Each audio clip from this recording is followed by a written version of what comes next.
नमस्कार मित्रांनो, आज आपण निघालोय खरोसा येथील रेणुका देवीचे दर्शन घेण्यासाठी।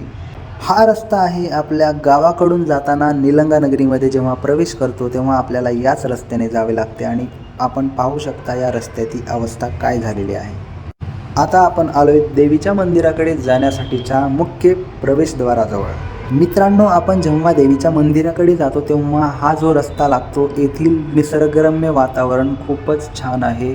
खूपच मन रमण्यासारखे येथील वातावरण आहे। तुम्ही नक्कीच या ठिकाणी आलं पाहिजे असं मला वाटतं। आता आपण अजयदादा, अविदादा आणि रामूदादा सोबत दर्शनासाठी आलोय डोंगरावरती। हे आहे देवीच्या दर्शनासाठी जाण्यासाठीचे मुख्य प्रवेशद्वार। आपण येथून प्रवेश करत आहोत।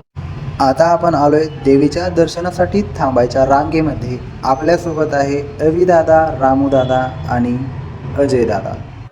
देवीच्या दर्शनासाठी जेव्हा आम्ही मंदिराच्या गाभाऱ्याकडे जात होतो तेव्हा आम्ही व्हिडिओ शूट करत होतो। आम्हाला वाटलं तुम्हालाही तेथील देवीचे दर्शन करावे, परंतु सुरक्षा रक्षकाने तसे करण्यास मनाई केली, त्यामुळे आम्ही व्हिडिओ शूट करू शकलो नाही आणि दर्शन घेऊन आम्ही निघालो परत आपल्या गावाकडे। व्लॉग आवडला असेल तर लाईक करा, शेअर करा आणि फॉलो करायला विसरू नका।